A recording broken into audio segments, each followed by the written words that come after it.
All right. Hey, welcome everybody. We are doing a quick recap here of we had a six-person Reddit draft. I got Yawggy on the line here. He went through and simulated we had the six teams draft. He went through and did a one series round robin and then went through and did a playoff. So, how you doing, man? Doing good. How are you? Good. How is it running like doing those simulations and doing like playing all the games? It was a lot of fun. It was interesting to see how the different teams matched up. The strengths and weaknesses of the teams. I think came out right away. Even in the first series, you kind of see the way people drafted and the kind of how their teams were going to go. Team composition played a big factor in it, especially bullpen management. Was probably the biggest thing as far as how bullpens were constructed, the number of arms, how many innings the starters could cover to help help out the bullpens. It seemed like overall the bullpens were a little bit on the weaker side compared with what I'm used to playing with, at least. Yeah, the 2000 batting. The set. This is my 2025 custom set. So it's 600 cards. So every team got four starters, four relievers. Every MLB team.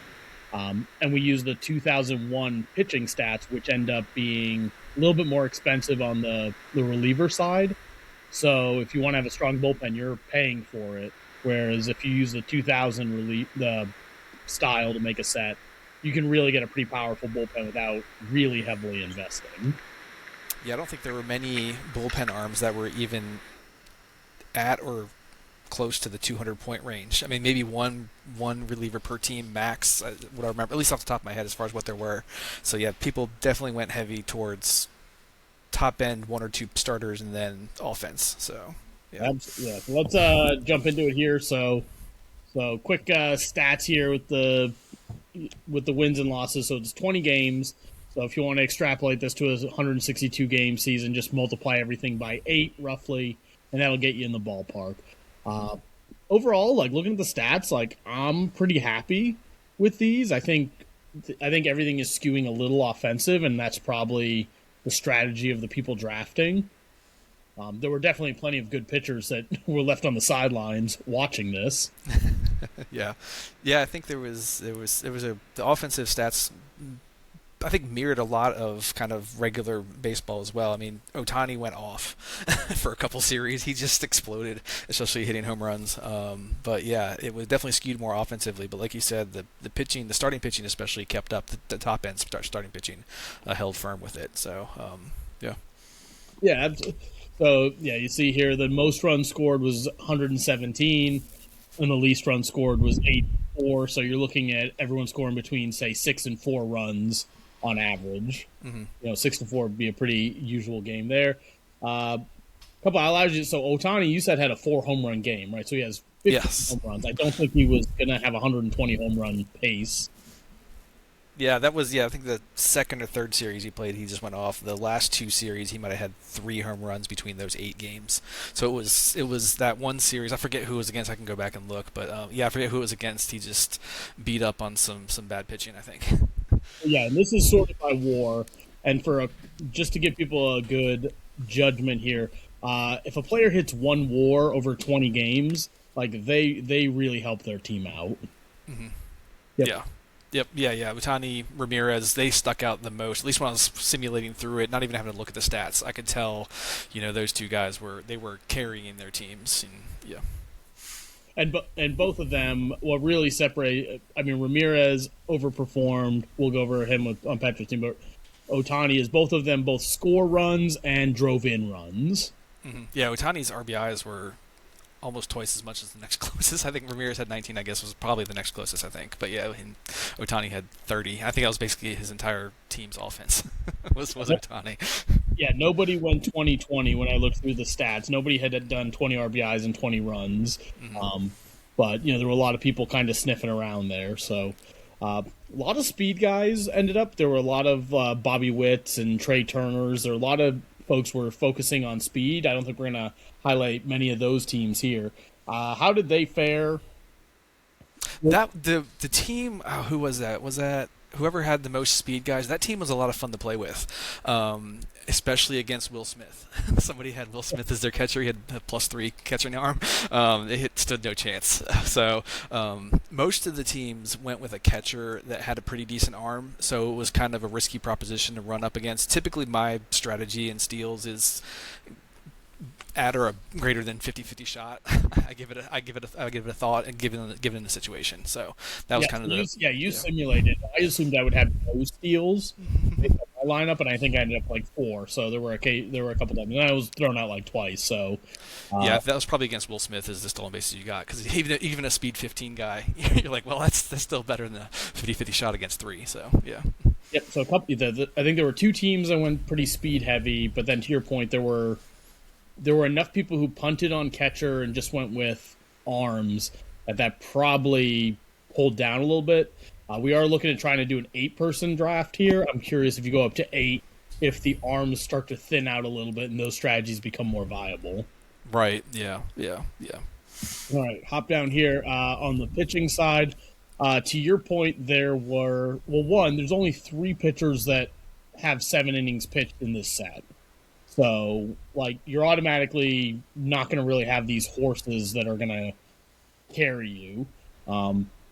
So a lot of teams were going to throw a lot of bullpen arms. What were you using as your rules for tiredness?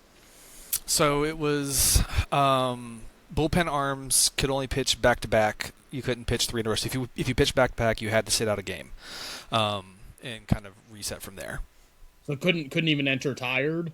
No, couldn't even enter tired after back-to-back. Right. Yeah. Okay.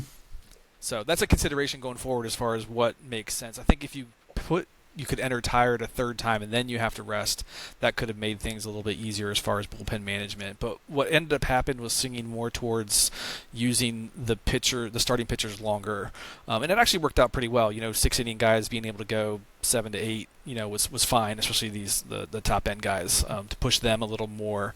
But that's one consideration I have going forward with the next time would be to do being able to pitch 3 days in a row with coming in tired. Yep, so the leagues that I've run, we've settled on something like if the reliever pitches tired his first appearance, he would be tired the second time, to prevent people from using like a 6 control, like 6-1 to 16, and pitching him like 6 innings over 2 days. Right, like trying to have something that's reasonable there. So it's like if you pitch tired, not if you become tired, if you get pulled after you give, because you were doing the 3 runs, losing an innings. Yeah. If you give up a 3rd run, you can just come out.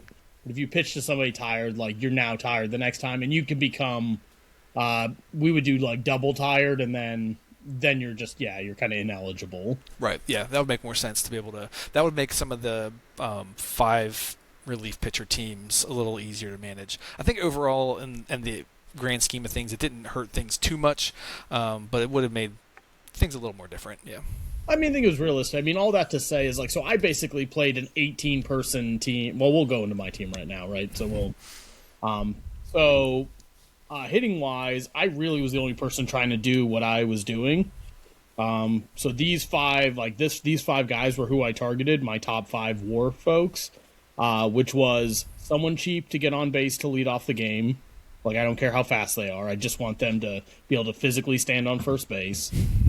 And then I wanted 2 Maguires behind him, and preferably it was Raleigh and Schwarber based on cost, but I would have done Ohtani or Judge. So I wanted 2 of those 4, and I got exactly what I wanted at the top of the lineup, and then Stanton and Hoskins, these 4, Raleigh, Schwarber, Stanton, and Hoskins. Like, if you want to hit home runs, I think that is the most effective, where you can still put a team around it. Those 4 guys. Yeah, I think Stanton benefited from, I think, Cronenworth, especially at the top. He hit a couple. He did decent on the power front. I think I remember correctly. He has 7 home runs. He did really well. The issue I ran with Raleigh was that 1 to 6 out. He'd get the advantage, and then, man, if every time he wouldn't roll a 4 and strike out. So Cal, I think if doing this again, I think Cal's numbers would be a lot better than they are this go around. I think he hit a lot of bad luck when he had the advantage this season. Well, and he was actually my highest WAR guy, and I don't know if that's just his catching, pulling him up a little bit, but he did he did drive in a bunch of runs for me, right? He got on base, which is important. I don't know who batted third, or was it Cronenworth, Raleigh, Schwarber, or what was the order? I think it was Cronenworth. It might have been Cronenworth, Schwarber, Raleigh. That three, yes. Cronenworth was first. I forget if Schwarber or Raleigh was second or third. Yeah. Yeah, maybe next time we'll have people just throw out their like preferred lineup to you. Yeah. Mm-hmm. But yeah, I didn't. I mean, either way, 6 of one, half dozen of the other. One of them, and then Stanton would be protecting those two. Was pretty much locked in.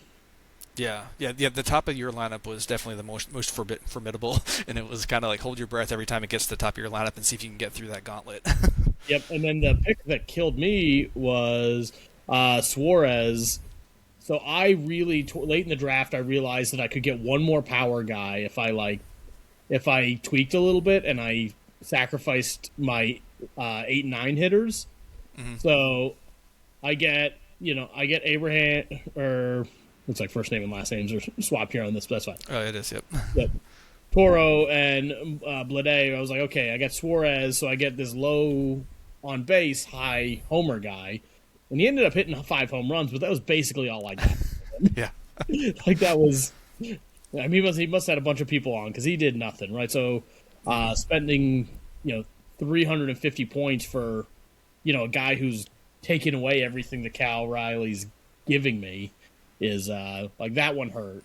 Mm-hmm. So maybe that's just randomness because especially under like facing so many bad relievers, you would have thought this would have been an environment where he would have. Maybe done better than you would have expected. Right. Yeah. That's a good point. He probably should have done better, but he didn't. Yeah. But yeah, so and I think the thing that benefited me is so many people were gearing up to stop the run, and I had no interest in it. There's so many like high strikeout or. I mean, the big ground ball, good defense teams were going to punish me. I probably grounded into 1 million double because I couldn't defend myself from it. But there were a lot of good infields. Honestly, I think my team was the worst at 9, and there was somebody at 13 infield. It was there was a lot of double plays. So the Showdown bot gives out more 4s and 5s than I would do it. Like when I was doing this by hand. So a lot of people, I mean, basically you just look at everybody. If you just took one away from their middle infield score, like that probably would have been how I would have done it by hand. It's fun. There are a few like small tweaks that I've talked to the Showdown bot guys, and it's like I would give everybody basically plus like 1 additional speed, like 1 or 2 points on speed, basically across the board, like league wide, and especially middle infielders and like the third base plus 3. Like everybody has a third base plus 3, and they even have like 4s and first base plus 2s, which weren't in the original set. Wow. Well, there are guys who have the whole like infield plus 2, so you can technically play him at first base. Normally, it's probably not worth it. Like that, at 1 extra fielding probably isn't worth getting the cheap bat. But yeah, I think the infields are pretty punishing. If I was like, and we'll talk to Gula about that. About like, hey, is there any way we can like throttle it down? Like, whatever you're doing, like skew it a little bit more in the middle. Mm-hmm. Yeah, I just looked it up. It looked like your team grounded into 31 double plays. Yeah. Okay. So you get 1.5 a game, right? Yeah. JJ Bleday had 9 himself. Who's on base? I mean, I guess like Nick Allen just getting on in front of him. Yeah. Right? Yeah, I guess. Well, and that's something where it was like as I was looking at this, I was like, in hindsight, would I have put Nick Allen like 9th to try to like get on?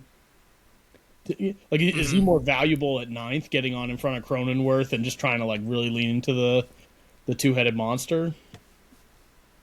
Yeah, I think I had him 8th or 9th actually. Okay, so that's good. You probably I think Bleday was somewhere like 7 or 8. Yeah. Yeah. Bleday had the pop. He had the high. I think he was. What was his home run? 17. So yeah, so he was somewhere. Yeah. So yeah, so my team was the only team that looked like it. So I wasn't competing really for any of my key pieces. I scored 100 runs, so call it 5 runs a game. So tied for second in the league in runs scored. Very happy with how the offense performed. I would have loved to have played with this team. Pitching wise, I did go with like the 1 innings eater in the entire set in Logan Webb. So and he did that, and I was fortunate that nobody shelled him. Yeah, he did really well. He was a force out there. Yeah, if anybody had put up like 6 runs in 4 innings on him, like they would have just like locked in a sweep against me. Yeah. Yep. Yeah. The interesting one on your team was Oviedo. I think his stats overall were pretty decent. He just got shelled. He got shelled a few times. Never mind. Okay, yeah. He did get shelled a few. It's that. So the big thing in this was the starters and relievers that allow a home run. They that 20 just comes up. It targets those people. Yeah, Nick Allen has a home run. Yeah, there you go. Cronenworth had 5, right? Like, so guys are just like, I was like, how does Nick Allen have a home run? Like, he doesn't even have like a double on his chart. Yeah, there was one team that had a starter and 2 relievers that could allow a home run with the advantage. So that was tough. Yeah, that's the only real way you're going to get any kind of major point reduction with the 2001 style is like you got to be able to stomach the homer. Yeah. Yep. But hey, 5% of the time, that's 5% of the time. Like when you're doing what you want to do. Yeah. So yeah, that's. I was curious how he would do. Right, you wonder if you pair him up with Logan Webb. I mean, you almost the 4 innings was tough. Yeah. I mean, you almost wonder if you put him second. Like yeah, exactly. Like just to have the full pen behind him. Yeah, I think him going third, I think, was a hindrance to the team. I think him either going second or fourth would have been a lot better than third, because that right in the middle of that series was tough. Yeah, treated just like a bullpen game where it's like, okay, if you get 3 innings out of him, like that's like him and Mitch Spence, like you're just trying to get like 6 between the two of them. Yeah. But yeah, so Logan Webb gets me like he gets +1 WAR going against other ones too, right? So that was big for me. Is like was I gonna punt game 1 or try to just like outmash in game 1, or was I gonna put somebody who was gonna be on that tier? And so like Logan Webb did what he needed to do and kept me in the game. Tarek Skubal just dominated for the ChatGPT team. So came in like nobody. I don't think anybody fared well against him, but I don't think I was at a severe disadvantage against any other team's ace. Yeah. Charlie Morton overperforms. Like I love this card. I don't know why, but like I've played with him in like maybe a half dozen games, and he like pitches way better than his card. Yeah. Yep. Yeah, you can compare his card to even somebody like Strom, and look at Strom's stats compared to it's just like a sample size luck of the roll, I guess. Oh yeah, it's got to be that. Yeah, and then Strom, I like to have 1-6. He did what he needed to do. I don't think he was the reason why we didn't do better. And then I have Daniel Lynch as a 1. I had Rutledge as a 0. Right, Rutledge was just a warm body. Yeah. But even then, he's thrown almost 7 innings over 20 games. So. And my strategy was, if you go back here, was like I had 2 bench players who never saw the light of day, so I basically played an 18-person, 4,980 point team. Yep. That was what I was playing. But like to your point, I had 5 relievers, and like everybody's gonna have to do something. Like you're gonna have to steal innings at the end of lineups, or if there's an extra inning game, heaven forbid. Like that was a killer this season. Anytime anything with the extra innings, I think there was one 15-inning game. It was it's like good luck. Yeah, it's like all right. Yeah, so I mean, somebody's gonna. I mean, you just hope you don't get tied like where both people score like 3 runs in the 11th or something. Yeah. It's like, oh, this isn't good. Yeah. It's kind of at some point, I guess you, as much as you're able, you try to do the football like go for 2 and like we need to win it right now. Yeah. Just start trying to steal everything, take extra bases. Yeah. So my team finished 500. They hit well, pitched less well, and then some people just got rocked. Right, Webb probably would regress to the mean if we went and did another like 40 games. I think he would come a little bit down to earth. He would get shelled at some point. Somebody would just roll hot against him, right? Yeah. Yep. And then the guys with the 7 ERAs would, I hope, come. I think so. Would come back. But I felt really bad about Matt Strom. He should have. He had a lot of bad luck. Yeah. His two blown saves, he had like 2 outs in the ninth, and then like allowed like 3 straight hits. So Yeah, well, he was also like, Hernandez is the one that like needed to do better for me to do better. mm-hmm. Yeah, Like to have him have a negative, him be my like worst WAR pitcher. yeah, And you're the second most. But like, yeah, it was basically going to be the two of them carrying. And Strom did what he was supposed, like enough. yep. But yeah, so that's interesting. So we'll go on to your team. You and I had chatted, right? So I had that very top heavy part of my lineup. And then, you had a much flatter distribution. When we talked about your team, right? Like the difference between your best player and your worst player was much lower than most of the other teams. Right. Yep. Yeah, and it came that way in the season as well. It was they mashed, or I just got shut out. I think I sent you a screenshot after the first series. I think I scored 4 runs, and 3 of those were in one game in the entire first series.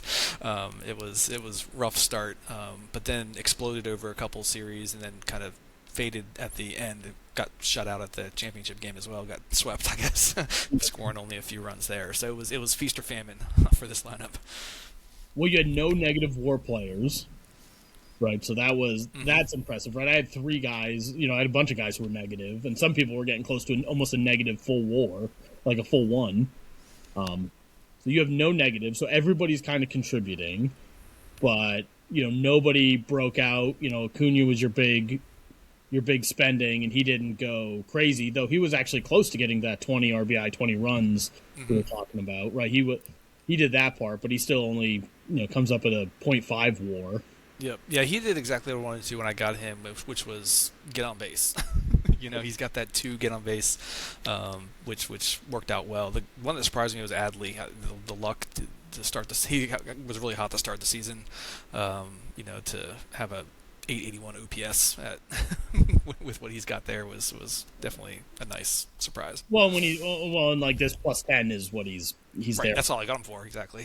Yeah, so like if he's contributing offensively at all, like that's found money, right? Like he's doing his part. Bogart. You just have a bunch of guys who are contributing a lot. Nobody puts up a crazy stat line. Again, even Acuna with the 19 RBIs and runs, or 18-19. Pretty good. Yeah, that's great. Those 9, I was still taken aback that there are 2 9 1-outs, and Will Smith and Acuna. And Acuna obviously doesn't have the negative that we talked about with Will Smith, where like it's just green lights for stealing. Right. Yeah. Acuna plays the much more defensible position, but Acuna's not even. He was like your number 1 pick, and he's not even in the top 6 for WAR for you. Yeah. It was surprising. Yeah, Carter was a good surprise too. He kind of picked up the slack on the slugging side, I think, from Acuna. And Donovan was just a hit machine. Yeah, you're getting people on base. We had talked about it. You were going to win because of like your 7, 8, 9 in your order and your 3, 4 pitchers. Yeah. And then you had one of the better bench players in Langford who actually came in and played. I think when we figured out he could come in for like 7 of your folks on your team. Mm-hmm. Yeah, I went with versatility with that. I could spend a little more on the bench just because I didn't have any points to put anywhere else, really. So I was kind of happy with where my team was. And he came in. He was +3 center field, so he could come in late defense for Carter and center field or on the corners and pinch hit and play some different positions. He had a 9 on base, so which was better than a lot of the 8s I had. So just to try to get the advantage. Yep. So, yeah, where I went with, I basically had 2 guys whose job was to be very cheap. You had someone who actually came in and you could be strategic with. But pitching-wise, so big difference here is you carry 6 relievers and you didn't have a punt like I did. Like I had 5 and one of them was just a body and who had to pitch a little bit. You have 6 guys. All of them are serviceable in your bullpen.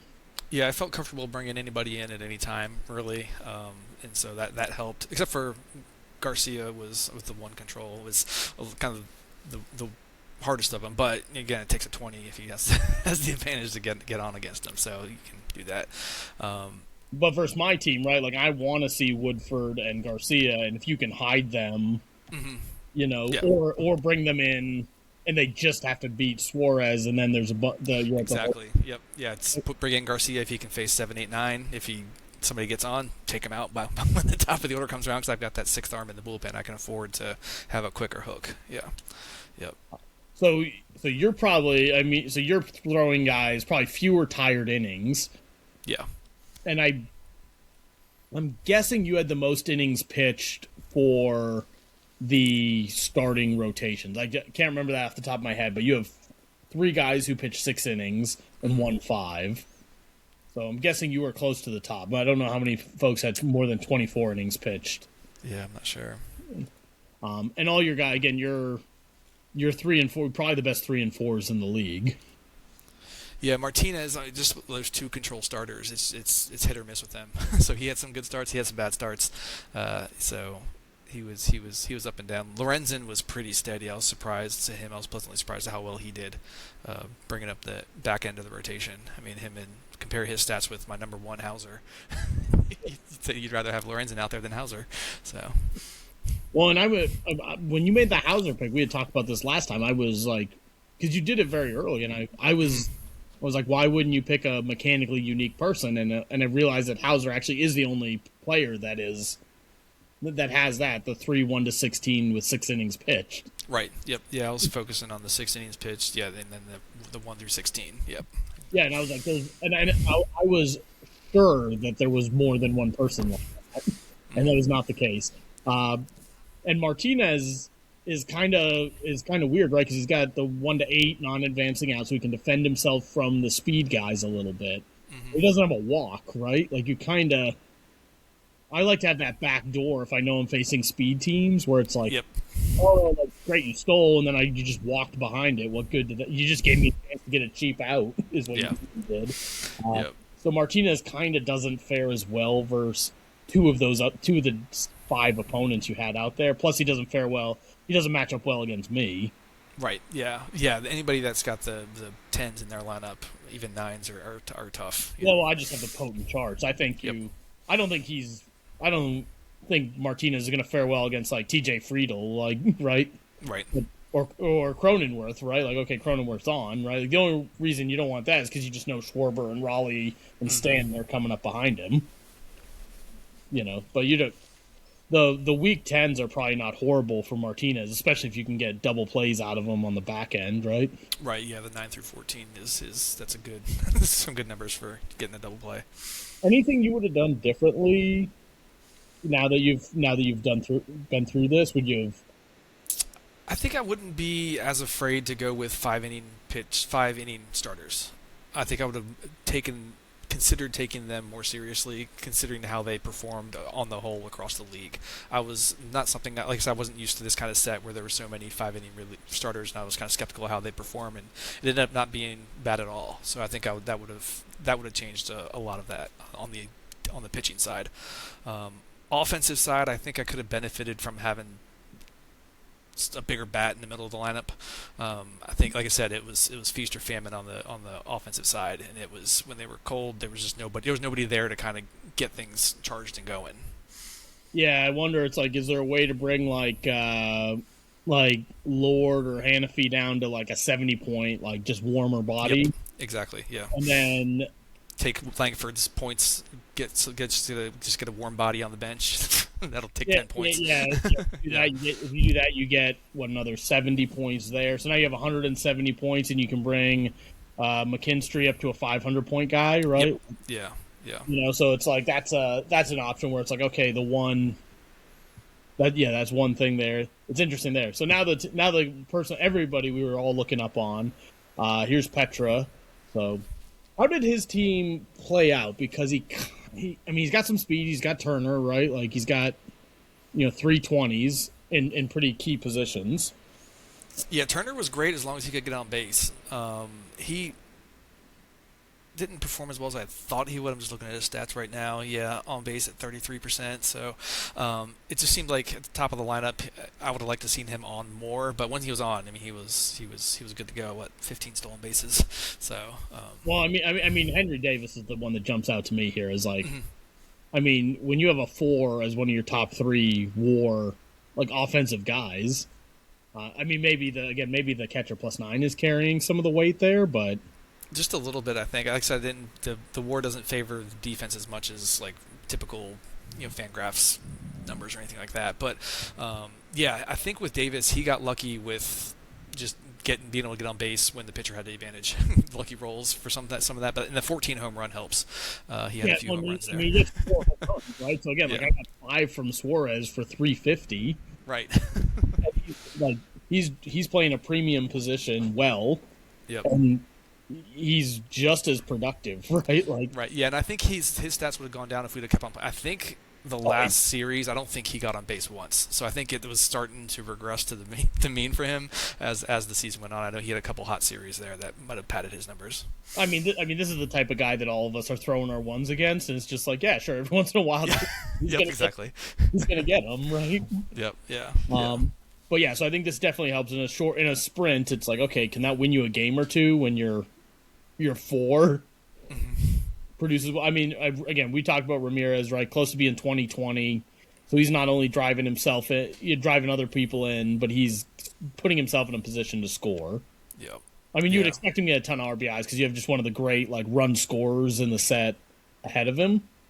Yeah. Yep. And having Marcy there also helped. He did really well with that, getting on with a 2, getting the advantage there. Like you said, there was a couple players that had that.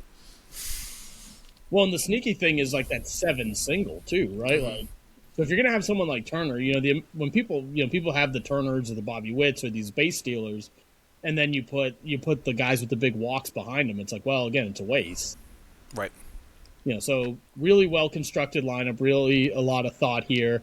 Ozuna's just if you don't want position flexibility and you're willing to just have a pure DH, Ozuna's a pretty good bat there. Yeah, he did well too. Yeah. Yep. So you're getting a lot of interesting stuff here, but he has 4 guys with negative WAR, right? So yeah, the lack of a position for Ozuna probably hurt him there. I think if he would have had a position, he probably would have broken even. That might have been the negative .1 if you played first base, right? Yeah, that probably would have put it to at least a 0, instead of a negative .1. Okay, so so but then I mean, you have Profar. He was a dud. He didn't do anything. Yeah, and that's a real that was a real pick there, right? So you're 280, 280 at 9, right? One of the better. So there's not a lot of cheap on base in this set. The guys who get on base also just seem to cost, either they're fast or they field well. There's just not a lot of John Olerud-ish type people, and Profar is one of the better ones. So to have him be actively hurting the team, amazing that you still come out so far ahead. So, and also this is just a testament to your team with no negative WAR. That's tough to do. Yeah. Yeah. Carlos Santana with a negative .5. Nathan Luke. So, good. I think this is just really well constructed team to get runs out of probably particularly that top of the order. All right. Going on the pitching side, so we have another one of the 7-inning pitch here. We have Christopher Sanchez, who just 1, he pitches 7 innings. 2, with the crazy fielding in this set, he has an enormous ground ball. And then pair that with Henry Davis's 9 arm, right? You have some opportunities to kind of defend yourself a little bit, keep people from stealing, keep those double plays in order, and then have me grounded to 30 some odd double plays. Yeah, I think Christopher Sanchez is the opposite of what you were talking about with Logan Webb on your team, where if we would have played this out more, Sanchez's numbers would probably get better. Because I think he underperformed a little bit compared to what I would have expected there. Yeah, so the 4.59. So when I make the sets, there are certain pitching slots that are reserved for the top 10 in ERA, and Sanchez has one of them, but not all of them went. So Sanchez went, Skubal went. Did Skeens go? No, Skeens wasn't there. Yeah, so there are a couple of guys, but not everybody took. And some of those slots are a 2 1-19 out, so I don't know that everybody's in love with those all the time. Mm-hmm. Yeah, Cam Littler, how do you say that? Schlittler, yeah. That's I should probably not say. He's a little expensive, but he also defends himself in this type of league pretty well. because he gets a good strikeout, he doesn't have doubles and all that. Like, Yeah. I think I'm probably the only bad matchup for him. Yeah, I think the no doubles was really helpful for him. But he shoved. he was a force at 1.2 ERA. Four runs in 5 games pitched. So. Two walks, right? Like, you have 2 walks, so people are stealing to get in scoring position. They're either striking out or they're walking behind it. Like, yep. Perfectly set up here. Another person with it. You got 7 innings pitch and then 3 fives here. Mm-hmm. So 22, so 1 less starting pitching, and then 5 relievers. So he went with basically 4.5 relievers, I would call it. Where I went with 3 3/4. Right. Like one guy's a half a reliever and one guy's a fourth of a reliever. Angel Zerpa's the only guy that's like, okay, like I want to pick my spots with him. And how many? He still pitches. Comes in, pitches 10 innings, right? Like, gives up no runs. So good enough, right? Yeah. I don't know how that's no WAR. Like, that's like if I had a 90-point guy like that, I would put his face on money. Right, like that would be great. But yeah, you get a +1 WAR guy as the starter, and then I'm curious as I like dig in here. Like, the more I like sit and look at it, I was like, is this some level of randomness? Or did he just get blown out in the games that he didn't do well in? Like, I mean, yeah, I'm trying to look and see. You talking about Schlittler, like why he did well, or just Petra in general? Petra as a whole, right? So, right. Well, I know his. Well, so he's plus the first 16. 4 games. He swept me the first 4 games. Yeah, that was my opponent the first. He swept me that. Then I didn't score any runs. Yeah. So he he pitched the best, right? You and him pitched the best. So he probably got blown out in the games that he lost, right? His differential was 16. So if you go to like the geometric, whatever, the Pythagorean expectation or whatever, I think he probably would come back down to earth a little bit. Yeah, he had one blowout. There's a 10-run loss, but the rest are all within. There's a 6-1, but the rest are within 3 runs. Okay, so yeah. And then wins probably a couple of close games, right? A couple 1-run and 2-run wins. Yep. Yeah. Yeah, a lot of close wins. Yeah. Interesting. Okay, so we do a 6-team, relatively shorter bridge season. If we jump up to 8, what are you, not to give away too much of your strategy, but like, what would you be thinking? Bullpen arms are going to be interesting. If it's the same set of players, I think we'll see bullpen arms go quicker, especially for the perceived higher value guys, not necessarily higher point value, but like bang for your buck kind of guys. Especially for having 3 good relievers, I think makes a world of difference in this setup. I think that would change a lot. Yeah, if I get cut off early, because I basically got to run my strategy like uninterrupted offensively. If I start to realize I was being cut, I'm curious if I wouldn't pivot to something like go get a 350-point reliever and maybe try a few different things. A guy right. Who I just knows just like every time he's available is going to come in and put up a 0 for me in a critical spot. Because there was no competition for those guys, right? Like all the premier closers were like left on the bench. Well, I think Rogers from Petra's team that you had up there, he was the most expensive reliever, maybe.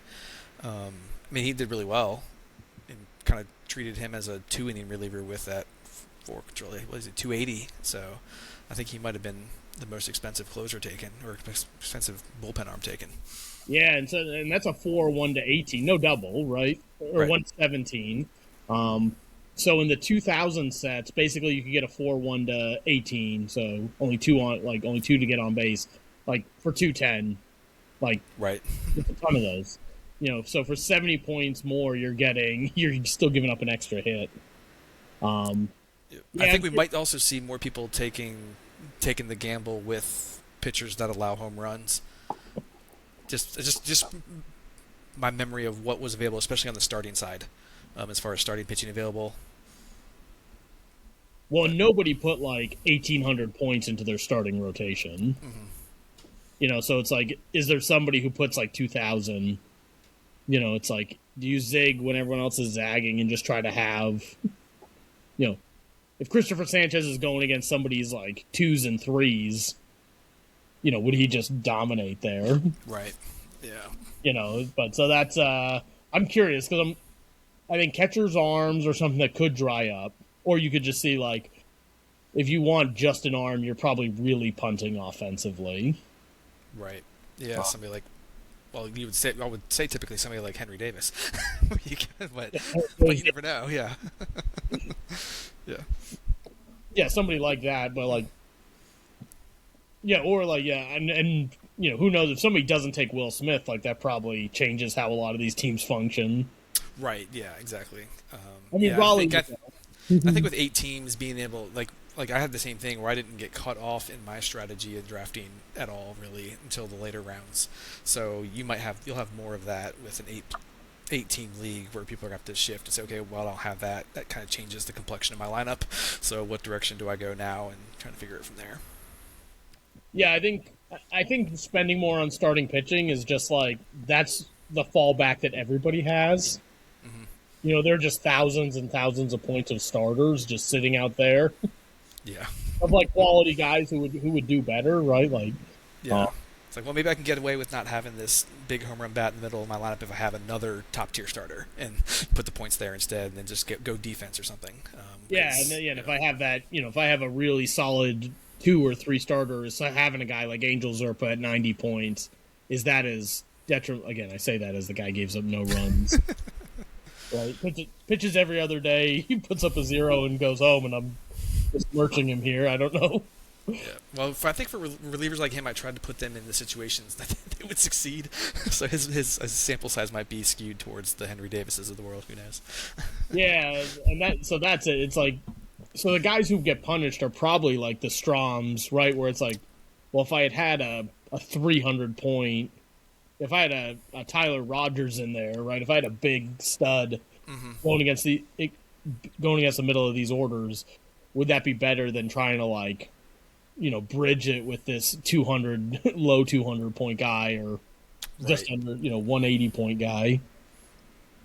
So. Yeah, and then when the 180 point guy is the best you have, then you can get burned that way.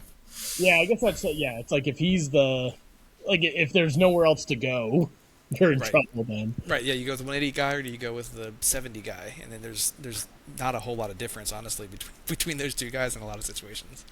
So. Yeah, and then when you went to the playoffs, you just played 4 straight. You said you kind of once you go down 3-0, whether both teams throw their 4s or both teams throw their 1s, a little bit different. Yeah, I just did 4 straight just to simplify it. Get it over with at that point. It would have been a tough one. Yeah, because when we do our playoffs, we shorten the rotation, which I think solves what a lot of teams. If everybody gets a free arm, and we say the 4th starter becomes a 2-inning pitch guy, so now all of a sudden, like even the thinnest bullpen, can handle at least 1 extra inning game. Yeah, that's the big thing is the extra inning games if those come up, especially in the playoffs. But yeah, I think going forward again, I like your idea of the 3 starters, 2 inning for the 4th. Yep. Awesome. Anything else that you'd like to bring up here before we kind of try to do this again with 8? I know we got to try to rally the troops on this one. No, it was fun. I enjoyed it. I'm glad I was able to get the simulations in and get that done and learn from it and can take that and kind of revamp it going forward. So. Oh, I had something. How did the ChatGPT's team just like incoherent? It was very incoherent. It was like I said, it was like Ohtani and that's it, and then Scooble. Their bullpen was just oof. I think that was the team that had the bullpen arms that there was home runs all over. They had 2 guys that allowed home runs. Fearless. Yeah. That thing is. So because I tried not to like lead the witness too much. I really wanted it to be, because I was the one controlling the ChatGPT and you guys didn't get to see it. I didn't want to be like, hey, don't draft Schwarber because I want him, right? Right. Like, Yeah. I was trying to like just give it general guidelines, and it got like 3 picks in, and it was like at like 2,000 points, and I'm like, you're probably not going to be under your salary cap. And then it like started making like it still drafted like a 400-point guy or something. I was like, you really like no, the 5,000-point cap is a real thing. Yep. You have a lot of starters to go. I mean, Scooble is probably the MVP of the league. Well, Ohtani, right? Ohtani, Scooble's definitely the Cy Young winner. Yep. Yep. Yeah, and I was mistaken. Ohtani wasn't on ChatGPT. It was Aaron Judge was. Aaron Judge did well. He was their offense. Yeah. So I was one thing I was shocked was like so Springer was like a 0 WAR guy, right? So the other 11, so it's like you would think that because there were a bunch of 10s that were left. I think about half the 10s were still on the board. I mean they're not ones that fit into a strategy cleanly. Like my guys did. Right. Yeah. So yeah, I'm interested to see how ChatGPT if it can be like a little bit more coherent going forward. Yeah, it'd be interesting to see what it comes up with because their team they had some good players on there. It's just there wasn't anything like you said. There was no coherent strategy as far as what it was trying to do or how their team was going to perform. It was just a bunch of dudes. Yeah, well, you compare it to Petra, where it's like okay, like these guys all glue together in a way that like you see where runs could come from this. Yep. Yeah. And it's like oh no, you're just like. But that's also something encouraging, though. Like, if you're trying to get people into the game, like, hey, if you spend 5,000 points, like, your team's gonna, it'll work. Right. Yeah. You can go about 500 just picking some random guys and equaling 5,000. Sure. Yeah.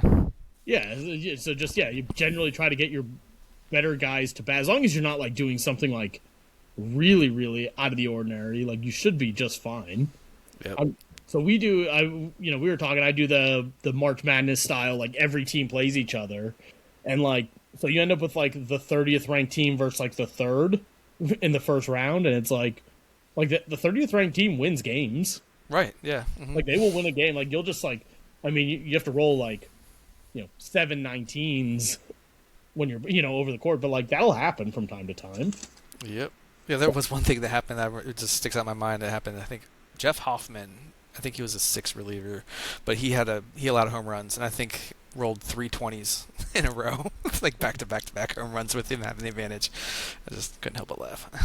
Yeah, which is funny because you have the guys who like don't have the 20 double, like if you're over here and you have Tyler Rogers, like you feel like they never rolled a 20 then. Yeah, exactly. Yep. And Hoffman was one of the guys that ChatGPT had. Yeah. So in our league, we'll do the clutch dice where if the pitcher rolls a 1, the batter gets to roll the 24-sided dice. And then if the pitcher rolls a 20, the batter has to roll a 16-sided dice, which is kind of a feel bad if the pitcher is like a 1 to 16 out or better. It's like no, you actually have to roll because like I could get a strikeout and the stats matter. Right, the stats matter. I gotta roll absolutely. Yeah, like that's And then there occasionally will have guys where it's like if you're facing a 4, it's like if you don't have to roll for the advantage, you don't, like as a pitcher you can just choose to like let them roll the D20. You don't have to. Yep. Yeah, that happened with Henry Davis a bunch. Yeah, you have a 4, dude. You're not against Christopher Sanchez. It's like it doesn't matter. So yeah, I'm not letting you roll a 24-sided dice on my chart. So awesome. I appreciate this. How long did this take, by the way, for you to like? If you had to guesstimate hours for you to like actually. So you're playing, 20 games? 15 minutes a game. Okay. So Tabletop Simulator makes it easy. So I just took all the image files you provided and made custom decks on Tabletop Simulator and just use that. So there you go. And use that for the dice rolling, too. So they have dice rolling physics on Tabletop Simulator. So, yeah. I was talking to somebody I've done this with before. Like, they just print out, like, sheets and sheets of random number generation. Huh. They'll do like 162 game seasons just by like. Jeez. I assume at some point they found a script where it just kind of like. Okay. I was like, okay, what are we doing here? Yeah. I'd sit down. I'd probably sit down at the end of a night and just do a series. Because that's about an hour to do 4 games. So Yeah. Yeah. So I've been trying to. We have a local card shop, so it's like trying to get people in. It's like, oh, is there an equivalent to like where like how long would it take to come in and play like 2 series? Mm-hmm. And it's like, do you do 4 game series and like everybody just goes 1 to 4, or do you do like hour rounds and you just do 3 games and like luck of the draw? I don't know. Always Yeah. trying to get people into it, man. Yeah, it's a fun game. I enjoy it. It's fun, especially with the like I said in the past. I've just played with 2000 and 2001 sets, so to see current players, and being able to do it, it's different and it's fun. Yeah, it's always great. So awesome. Well, look forward to doing this next one. Be on the lookout there if you're be able to sign up, do the asynchronous draft. It's not as difficult as you think it is. If you can read charts, you can do this. Yeah, the asynchronous draft was a great way to go about it. You don't feel pressured to have to make a rash decision, and you can take your time. Don't take too much time, but take your time to look at things. So it worked really well. Yeah. If you can just check your phone once a day, like if you make a pick within 24 hours, like not a problem. So, and we had somebody bail. They just said like, hey, life happened. Like can we swap something? That's where ChatGPT came in. So, all right, we'll look forward to doing this again later, All right. everybody.